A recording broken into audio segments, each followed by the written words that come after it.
Virtuaalisuus, taloudellisuus, sosiaalisuus, verkon voima johtamisessa. Mitä tämä, Pasi, tarkoittaa? Näillä sanoilla aika nokkelasti juonettiin seuraava puhuja sisällä jo lahjan kanssa. Hän ei tule jatkamaan tätä harrastusta koko iltaa. Mikä on, Pasi, teidän näkemys ja sinun näkemys, kun katsot täältä Elisan näkökulmasta näitä asioita? Näillä sanoilla tervetuloa. Kiitos, kun olet paikalla ja ole hyvä. Kiitoksia. Hyvää iltaa kaikille. Kaikkien seminaarijärjestäjien kauhu, että kun annetaan tuommoinen noin pitkä otsikko, niin sitä tekee mieli tietysti muuttaa sitä otsikkoa. Ja viitaten tuohon Anssin esitykseen äsken, niin aika paljon puhutaan ihmisten verkosta, siitä millä tavalla tuolla verkossa toimitaan. Ja oikeastaan muutama asia, mitä halusin, vaikka täällä on tietotekniikan ammattilaisia näin paljon paikalla, niin mä halusin olla siitä huolimatta aika provokatiivinen ja esittää joitakin väitöksiä, johon mä uskon tietotekniikan ja tietoliikennetekniikan menevän. Anssin puheessa tuli monta asiaa tuolla esiin, mutta katsotaan vähän, mitä kaikkea tämä voisi pitää sisällään. Se, että työelämä on hirveän kilpailtu peli. Se on hirveä taistelu, se ei ole mikään uutinen meille. Mutta me kaikki tämänikäiset, ei ehkä kaikki, mutta suurin osa tässä salissa mukana olijoista, niin kun me kilpaillaan siinä pelissä, niin tämä nettisukupolvi ja edistyneemmät keski-ikäiset, jos sanotaan näin, niin ne väittää tämän pelin olevan helvetin huonosti suunniteltu peli. Et se tietotekniikkajärjestelmä, mihin Anssi viittasi tuossa, että meillä on semmoinen musta laatikko siellä laukussa, jota me raahataan mukana. Tietohallinto vaalii sitä, että tämä on se ainut standardi, jota me käytetään. Tämä on se juttu, jolla me kommunikoidaan, vaikkei sillä kommunikoida voikaan. Ja tämä on se juttu, jolla tietojen käsittelyä harrastetaan. Niin tämä nettisukupolvi, ne nostaa sen kyllä aika lailla korkealle sinne kaapin päälle ja sanoo, että mä haluan käyttää omanlaisiani välineitä ja mä haluan viedä tätä juttua ihan eri tavalla eteenpäin. Mitä se sitten onkaan? Pitkään on ollut semmoinen tilanne, että yliopiston kampuksilla tai yrityksissä keksitään tietotekniikkajuttuja, joita sitten pikkuhiljaa lähdetään ottaan käyttöön siellä suurten massojen toimesta. Näin kävi sähköpostille. Mutta jos me katsotaan näitä viimeisiä sovelluksia, olkoon ne sitten Twittereitä tai olkoon ne Facebookeja, niin se on lähtenyt suurille massoille. Se on otettu siellä käyttöön ja nyt yritykset pohtii, että voisiko tätä mahdollisesti jollakin tavalla hyödyntää yritysmaailmassa ja hakea siitä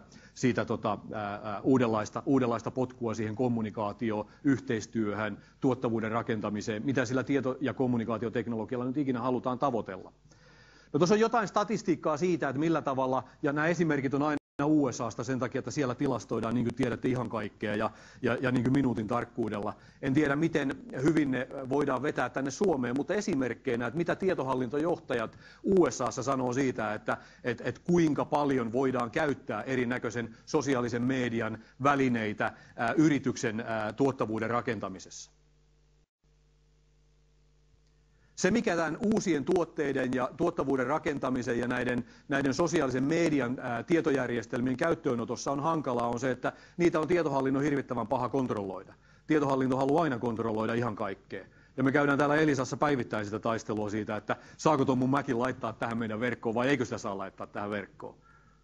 Ja aina sinne löytyy tie, kun tietohallinto tukkii yhden reitin, niin sieltä löytyy toinen reitti, koska mä uskon siihen, että monet näistä järjestelmistä on tulevaisuudessa sellaisia, että tietohallinto tulee jatkossa avaamaan rajapinnat omiin tietojärjestelmiin sillä tavalla, että tässä se on se tietojärjestelmä, tällä tavalla sieltä haetaan tietoa ja tällä tavalla sitä päivitetään, riippumatta siitä, mikä se päätelaite on. Et jos me katsotaan sitä kuluttajamarkkinaa, niin hirvittävällä vauhdilla nyt on tulossa näitä uusia puhelimia Nokialta ja Applelta ja monelta muulta. Ja me ollaan itse mietitty, että mitä nämä puhelimet oikein on. Ja älypuhelin on huono nimi näille puhelimille sen takia, että älypuhelimia on lähestulkoon kaikki Symbian-pohjaisetkin puhelimet. Ja me ollaan päädytty itse semmoiset, että me ruvetaan puhua sovelluspuhelimista. Eli sovelluspuhelimet on näitä Android-pohjaisia puhelimia, Applen iOS-pohjaisia puhelimia ja miksi ei myös Nokian uusimmat, olkoon se Symbian 3 ja Meego-käyttöjärjestelmään pohjautuvia puhelimia, joissa hirvittävän paljon tekeminen perustuu niihin sovelluksiin. Ei me enää rakenneta sitä tietojärjestelmää isoa, vaan jos me halutaan näihin puhelimiin tai näihin e-bike-laitteisiin tietotekniikkaa mukaan, niin me laitetaan sinne semmoinen nappula ja painetaan sitä, me päästään johonkin tiettyyn sovellukseen tai johonkin tiettyyn tietoon käsiksi. Ja se tekemisen sykli tällaisille uusille sovelluksille, pienille sovelluksille on aivan toisenlainen kuin mitä se on perinteisesti ollut, kun tietotekniikkaa rakennetaan pitkään ja hartaasti. Ja se viimeinen ponnistus hirveän monen teidänkin yrityksessä on ollut se, että kun on otettu ERP-järjestelmiä käyttöön ja ne on ollut pitkiä määrittelyprojekteja ja pitkiä projekteja. Ja kyllä SAPin ja Oraclen ja monen muun taloushallinnon järjestelmään, kun lähdettiin siinä 90-luvun alussa ottaa käyttöön, niin kaikki me tehtiin se sama virhe. Ensin määriteltiin ja sen jälkeen lähdettiin niitä sovelluksia räätälöimään, että meidän tapa toimia on näin. Aika nopeasti sieltä tultiin takaisin ja todettiin, että mitäs jos muutettaisiin toimintamallia ja otetaan sen järjestelmän parhaat piirteet käyttöön. Näissä uusissa pienissä sovellutuksissa tai näissä widgeteissä, joita noissa tableteissa, padeissa pyörii tai sovelluspuhelimissa pyörii, se lähestymistapa on vielä yksinkertaisempi. Niiden sovellusten päivittäminen on hirvittävän yksinkertaista. Ja se mikä on tärkeää on se, että ne perustuu hyvin paljon liikkuvaan työhön, mobiiliin työhön. Ei niitä toimistorakennuksia hirvittävästi sitten tästä 5+10 vuotta enää ole. On tietty joukko ihmisiä, jotka on paikallaan, mutta muuten pysytään liikkeessä aika tehokkaasti.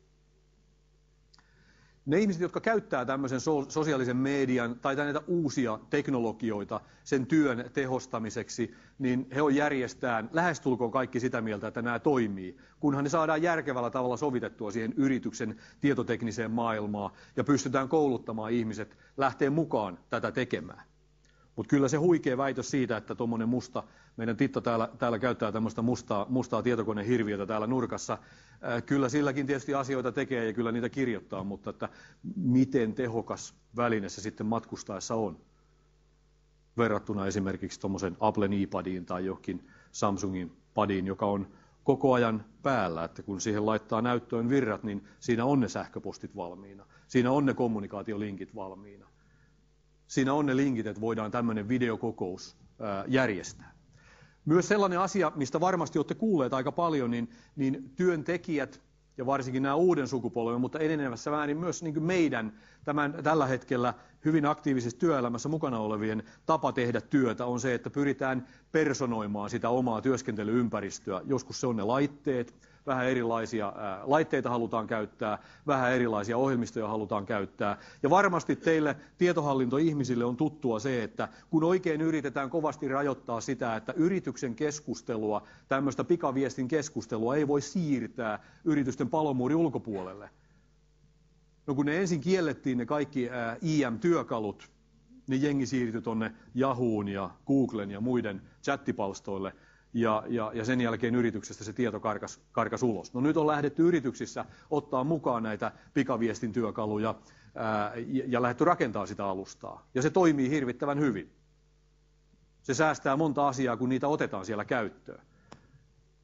Nyt aina vaan enemmän ja enemmän nämä pikaviestimetkin menee siihen, että riippumatta siitä, minkä näköinen se pikaviestin on ja minkä näköisellä laitteella niitä käytetään, niin ne pikaviestimetkin suodattaa monesta eri pikaviestimistä tietoa yhteen paikkaan. Että se kommunikaatiolinkki on siellä koko ajan olemassa. Meillä on toimistoympäristössä, jossa saattaa olla Microsoft-alusta ja meillä on se Google-ympäristö ja meillä on Apple-ympäristö ja niin edelleen. Kyllä nämä pikaviestimet keskustelee keskellään tuolla verkossa ihan sujuvasti. Kun me puhutaan siitä uudesta tietojen käsittelyn mallista, niin mä sanoisin, että tässä on aika loistava esimerkki. En tiedä, oletteko tutustuneet, mutta on tommoinen sovellus, joka on itse asiassa ilmaissovellus kuin Evernote. Se on tämmöinen tuottavuustyökalu ja hirvittävän helppo työkalu tehdä muistilistoja ja muita. Ja se mikä siinä on hienoa, että se toimii lähestulkoon millä päätelaitteella. Se toimii PC:llä, se toimii Applella, se toimii iPhoneilla, se toimii Android-puhelimella ja niin edelleen. Ja kun sinne niitä muistiinpanoja tekee ja tietoa siirtää, videoklippejä, kuvia siirtää, niin ne on siellä pilven reunalla jossain. No nyt taas tietohallinto on tukka pystyssä, että missähän ne mahtaa olla ne tiedot. Tämä on aika paljon ohjeistuskysymys, miten tämmöisiä työvälineitä voidaan käyttää. Mutta ei tämä ole mikään ainutlaatuinen ohjelmisto sillä tavalla, etteikö näitä voitaisiin intranettiin perustaa. Esimerkkinä tämä on vaan se, että sovelluskehitys ja tietojärjestelmäkehitys on sellaista, että aika nopeasti annetaan semmoinen ohjelmisto. Tämäkin toimii sillä tavalla, että se on ilmainen niin kauan, että kun sä 51. taaskin sinne kirjoitat, niin sitten se pyytää jo rahaa. Mutta 50 asti niitä pystyy pyörittämään siinä ilmaiseksi. Mutta huikealla vauhdilla se kasvaa, sinne tulee 7000 uutta käyttäjää kuukaudessa ja tämä ei ole edes kovin vanha.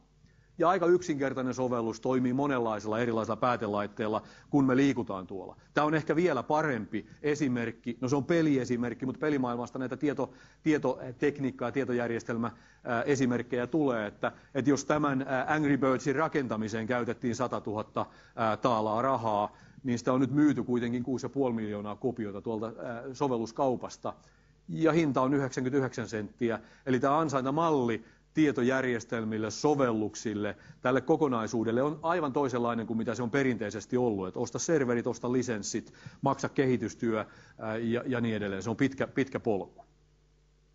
Ja me itse mietitään Elisassa tällä hetkellä, että mitä voisi olla semmoisia esimerkiksi kommunikaatioon ja tietotekniikkaan liittyviä pieniä sovelluksia, joita me voitaisiin tuoda meidän asiakkaille, joita voitaisiin erilaisissa laitteissa, niissä tietohallinnon PC:issä, joidenkin käyttäjien padilaitteissa, joidenkin käyttäjien sovelluspuhelimissa käyttää ja hyödyntää yrityksen tietojärjestelmiä paremmin, pääsis mukaan siihen elämään.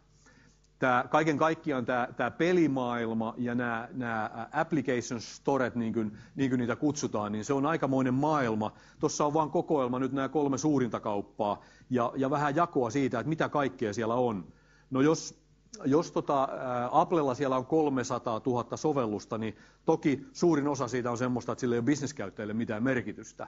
Ja en tiedä, kuinka moni teistä on käynyt kurkkaamassa, mitä siellä on. Siellä on merkittäviä semmoisia tietojärjestelmäohjelmistoja, kuten että miltä näyttää, kun juo olutta tällä tavalla iPhoneilla, niin miltä se näyttää, kun sitä on vähän aikaa juonut ja se on tyhjennyt se lasi. Se on yhdenlainen sovellus, mutta on siellä myös muunlaisia sovelluksia, joita voi hyödyntää.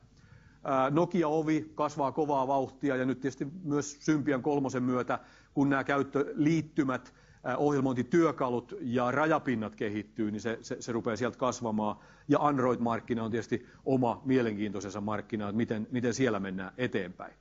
Eli se, mitä mä yritän tällä sanoa, on se, että se tietojen käsittelyn tekemisen rytmi, tietojen käsittelyn tavallaan palvelutaso, ja vauhti on ja tulee olemaan aivan erilainen kuin mihin tähän asti ollaan totuttu, kun on rakennettu niitä isoja raskaita perustietojärjestelmiä. No ei ne tietojärjestelmät sieltä minnekään poistu, se on ihan selkeä asia. Ne tulee siellä pysymään ja paljon me puhutaan itsekin tämmöisestä pilvitietojen käsittelystä, cloud computingista, niin cloud computingiakin niin se voidaan jakaa karkeasti kahteen osa-alueeseen. Voidaan puhua private cloudista, joka on yrityksen sisäinen, verkossa, pilvessä oleva ratkaisu. Tai sitten on tämmöinen public cloud, jota ehkä nämä esittää parhaimmillaan, että niin kuin verkon yli, internetin yli käytetään erinäköisiä sovelluksia. Eli se tietojen käsittely muuttuu, mutta se mikä on paljon suurempi asia on se, että ne käyttäjät on tottunut erilaiseen palveluun. Ne kuluttajat on tottunut siihen sovelluspuhelimeen, padiin ja on totuttu siihen, että kun ohjelmisto päivitetään, niin Applessa tai Nokiassa tai Android-puhelimessa painetaan sitä yhtä ainokaista nappia ja sanotaan, että nyt mä haluan päivityksen tälle ohjelmistolle ja siellä taustalla se päivittyy. Ei tarvi käynnistellä koneita uudestaan eikä tarvi asennella mitään ohjaimia ja niin edelleen. Eli se odotusarvo on merkittävästi erilainen.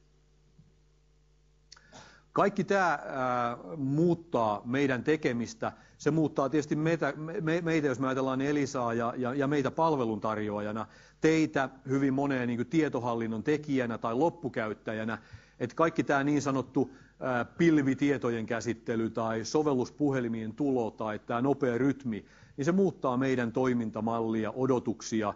Ja jos meidän asiakkaat, siis meidän yritysasiakkaiden asiakkaat on siellä verkossa, oli ne sitten pankkiasiakkaita, oli ne sitten kiinteistövälityksen asiakkaita, ne loppukäyttäjät on siellä verkossa, niin meidän Elisan yritysasiakkaat joutuu sinne verkkoon tavalla tai toisella menee. Pankkia on käytetty vuosikausia, jos ei kohta vuosikymmeniä, esimerkkinä siitä, että millä tavalla tehdään asioita uudella tavalla, kepillä ja porkkanalla. Ja näin tulee monessa muussakin tietojen käsittelyn maailmassa olemaan, että siirretään asiakkaat asioimaan internetpankissa muuttamalla se tiskiasiointi maksulliseksi ja niin edelleen. Meillä itsellä se toimii ihan samalla tavalla. Meiltäkin saa paperilaskun, jos maksaa siitä paperilaskusta kuluttajana, ja saa sähköisen laskun, jos haluaa sitä hyödyntää. Eli se muutos on aika kovaa. Ja sitten kun me puhutaan siitä pilvitietojen käsittelystä, niin iso kysymys on, että kuinka paljon haluaa mikäkin yritys omaan taseeseensa kirjata servereitä ja storage-laitteita ja ohjelmistoja. Nythän nämä isot ohjelmistotalot, Microsoft, Oracle, SAP ja niin edelleen, ne on ison murroksen kynnyksellä, kun he miettii, millä tavalla he itse tulee tarjoamaan näitä pilvipalveluita ja näitä enterprise-tason sovelluksia yrityksille. Ja mielenkiinnolla kaikki seuraavat, mitä esimerkiksi Microsoft-maailmassa, jossa tuotteet on hyvin paljon kuluttajatuotteita, millä tavalla he tulee sen mallin muuttamaan. Et me ollaan itse tarjottu Microsoft-tuotteita pilvestä jo useamman vuoden ajan, eli jostain tietystä platformista provisioidaan sitä palvelua.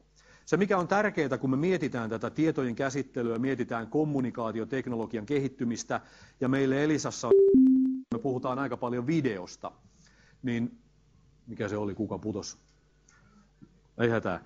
Eli kun me puhutaan paljon videosta, niin hirvittävän moni ymmärtää, että video on äärettömän hyvä tuottavuustyökalu rakentaa yrityksen sisäistä tuottavuutta parantamalla ja tehostamalla sisäistä kommunikaatiota. Mutta kuinka moni, ja tässä mä sanon pankkien ohella, miettii sitä, että miten sitä videoa ja videoneuvottelujärjestelmää voidaan käyttää omassa asiakaspalvelussa. Oli se sitten sijoitusneuvontaa tai oli se sitten asiantuntijaneuvontaa. Siellä on lukemattomia sovelluksia.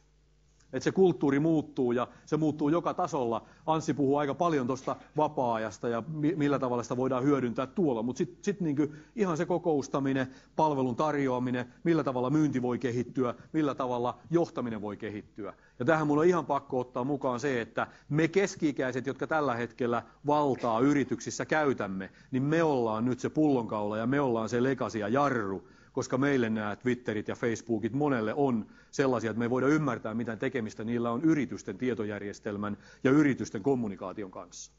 Niillä on aika paljon tekemistä, eikä ne kaikkea ratkaise, mutta oikealla tavalla sovellettuna ne voi tehostaa monenlaista tekemistä. Tuossa on lainaus joltakulta Microsoftilta, millä tavalla tai mihin suuntaan me ollaan menossa, ja noita me ollaan kerrattu. Ehkä tämä on vain kertauksena, että se pilvipalvelu on kova sana. Ei kaikki tule ikinä menemään, kaikki sovellukset sinne pilveen, eikä ne tule olemaan ainakaan mitään public pilveä, vaan ne tulee olemaan private, ja ne tulee olemaan public, ja ne tulee olemaan joskus dedikoituja siellä yrityksen sisällä. Ja aika paljon puhutaan näistä laitteista, koska nämä laitteet tulee muuttamaan sen käyttäytymisen. Sen takia myös Nokiasta puhutaan niin paljon, kuinka nopeasti Nokia pääsee näillä uusilla käyttöjärjestelmillä ja ohjelmistoillaan mukaan tähän vauhtiin tekemään tätä juttua kokonaan uudella tavalla. Jos me katsotaan enemmän sitä perinteistä tietotekniikkamallia, Gartner on ollut mukana tätä totta kai analysoimassa ja viemässä eteenpäin, että niin millä tavalla eri osa-alueet täällä painottuu, jos me puhutaan pilvipalveluista, jossa me puhutaan videosta, me puhutaan näistä sosiaalisen median tuotteista, me puhutaan ylimalkaan virtualisoinnista. Täällä on iso joukko erilaisia asioita ja ei näitä kukaan yritys pysty kerralla tekemään, eikä se varmaan ole tarkoituskaan. Näitä asioita ajetaan pikkuhiljaa eteenpäin ja mä luulen, että ja meidän oma kiinnostus on tietysti siihen, että millä tavalla sitä yritystä voidaan mobilisoida, jotta päästään eroon näistä kalliista tiloista, voidaan mahdollistaa se joustavuus siihen työntekoon, käyttää näitä erinäköisillä laitteilla, ei aina raahata sitä isoa PC:tä mukana ja niin edelleen. Eli nämä on niinku asioita, joita pitää ja me halutaan viedä eteenpäin. Ja mä oon ihan varma, että teillä on ollut sitä samaa pohdintaa, että miten sinne hallitusti ja järkevästi voisi mennä. Mutta kun me ollaan tietohallintoihmisiä kaikki tässä salissa ja meillä on muutama piste tuolla ympäri Suomea, niin se iso viesti on ehkä se, että niin kuin meidän jokaisen, just sinun täytyy myös muuttua ja lähteä käymään läpi sitä tietojen käsittelyn malli ja niiden meidän asiakkaiden odotusten taso on ihan jossain muualla kuin missä se meidän tietotekniikka haraa vastaan. Aika jännää on se, että kun me keskustellaan meidän yritysasiakkaiden johdon kanssa, aika paljon ylintä liiketoimintajohtoa, toimitusjohtajia, niin ehkä se on näiden laitteiden kautta on nyt herännyt semmoinen keskustelu, että siellä on iPadia ja siellä on älypuhelinta tai sovelluspuhelinta ja muuta. Mitä näillä voisi tehdä, kysyy toimitusjohtajat. No sitten kun ne pyytää tietohallinnon paikalle, että mitäs kaikkea me voidaan näillä tehdä, tietohallinto sanoo turha usein, ei voi tehdä oikein mitään, että se on tietoturvariski.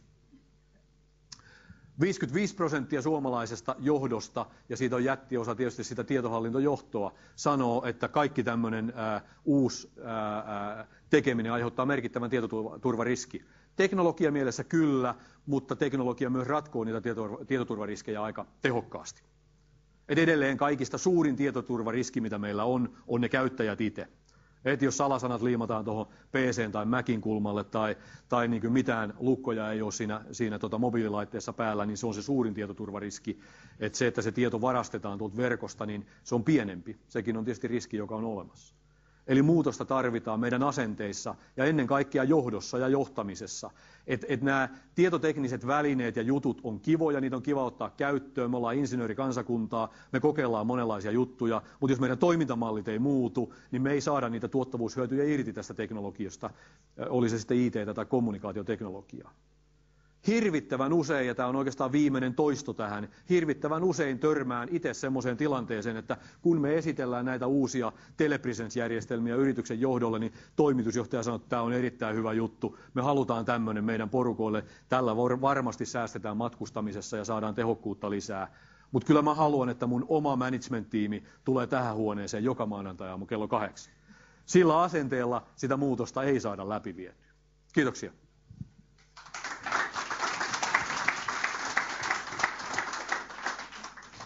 Kiitos Pasi. Kiitoksia. Erinomaisesta, itse asiassa hyvin ja edellisestä jatkavasta haastamisesta, voisiko sanoa. Jos mä kuuntelisin oikein, niin et edes hirveän paljon puhunut siitä, että mitä se teknologia tarjoaa, vaan mikä sitä jarruttaa, missä se haaste on. Eli se onkin meissä, ihmisissä, toimintatavoissa. Mä haluaisinkin kysyä itse asiassa teiltä muilla paikkakunnilla täällä. Nyt me ei nähdä käsien nostamista, mutta me voimme pyytää moderaattoreilta lukumäärän sitten päivän päätteessä, kun vedetään koko tilaisuus yhteen. Mä kysyisin 2 kysymystä. Täällä voidaan nostaa käsiä, joka salissa siis kädet pystyy. Kuinka moni uskoo, että tämä kulttuuritoimintatavan, eikö niin, nopeuden ja vähän avaamisen muutos tulee? Se on tietohallintojohdon on pakko hyväksyä, että tämä muutos tulee. Kukaan ei voi olla eri mieltä tässä vaiheessa. Pasilassa kaikilla on käsi pystyssä. Ei näy muualle, mutta me kuulemme hetken päästä. Kuinka moni teistä haluaa sitä? Pienen empimisen jälkeen kaikki kädet nousivat täällä päässä. Tämähän on hyvä juttu. Silloin tämä sun äsken kuvaamasi tilanne, että meillä olisi vastustusta, muutakin kuin järkiperäistä vastustusta. Kunhan tämä äskeinen kysymys siitä, kuinka moni haluaa sitä, te vastaatte kyllä, niin ei saa heti tulla muttaa siihen perään. Vaan kuunnella avoimesti, että mikä siinä on mahdollista. Totta kai se täytyy olla hallittu se muutos ja sitä täytyy viedä hallitusti eteenpäin. Mutta ehkä enemmän kokeilua ja ennakkoluulottomuutta siihen perustuu. Kumpi tätä vie enemmän eteenpäin? Käyttäjien odotukset ja vaatimukset vai organisaatiossa tapahtuva kehittäminen? Kyllä mä tällä hetkellä väittäisin, että käyttäjien odotukset ja vaatimukset. Se tulee näiden uusien toimintamallien, uusien laitteiden ja tällaisten kautta ja halutaan käyttää niitä omia välineitä siinä varsinkin kommunikaatiossa. Että se ajaa sitä muutosta aika nomaan. On totuttu siihen Facebookiin ja on totuttu niiden sovellusten käyttämään siellä privaattielämässä. Miksi sitä ei voitaisi hakea niitä parhaita kulmia myös siihen liiketoimintaan? Meillä on tullut muualta yksi kiinnostava tekstarikysymys itse asiassa. En tiedä, osaatko vastata, mutta kysytään sinulta, että kysymys on osoitettu joka tapauksessa. Mikä tulee olemaan sovelluspuhelimien, opittu teidän uusi termi, ei äly, vaan sovelluspuhelimien käyttöliittymä? Näppäimistö, kosketus, ääni vai jokin muu? Kyllä se varmaan niin nyt tässä näköpiirissä olevassa tulevaisuudessa tulee olemaan se kosketusnäyttö. Ja kosketusnäytöt on kehittynyt hirvittävästi sitten iPhonein tulon. Ja sitten jos me puhutaan näistä padeista, eli vähän suuremmista laitteista, niin siinä se näppiskin alkaa olla jo järkevän kokoinen. Mutta kyllä niin kuin Anssi tuossa viittasi, niin kyllä nämä puhelimet alkaa oppia myös sitä puhetta. Ja se tulee sitten aika nopeasti mukaan siihen. Mä katson täällä Pasilan päässä yleisöä. Me emme saa yleisöä täällä kysymään. Meillä on yksi tekstiviestikysymys ja kun otetaan meidän apumoderaattori täältä ääneen, ole hyvä. Eli Rovaniemeltä kysytään, mikä saisi tietohallinnon muuttamaan mielensä uuteen suuntaan?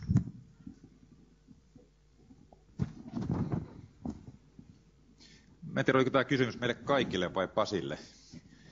Niin mä jäin odottaa, että joku vastaa täältä joukosta. Mä itse sanoisin ehkä sillä tavalla, että mikä saa tietohallinnon muuttaa sitä asennoitumistaan on se, että ne, jotka näitä palveluja tarjoaa, tarkoittaa tässä tapauksessa nyt Elisaa ja monta muuta tietotekniikkatoimia, pystytään näyttämään toteen, että nämä järjestelmät toimii ja ne on tietoturvallisia. Se on tietysti niin kuin se edellytys, että jos sitä ei ole, niin ei tietohallinto ikinä usko ja päästä siitä ensimmäisestä portista läpi. En tiedä, onko teillä jotain muuta ajatusta, että mikä teidän pään saa nopeammin kääntymään.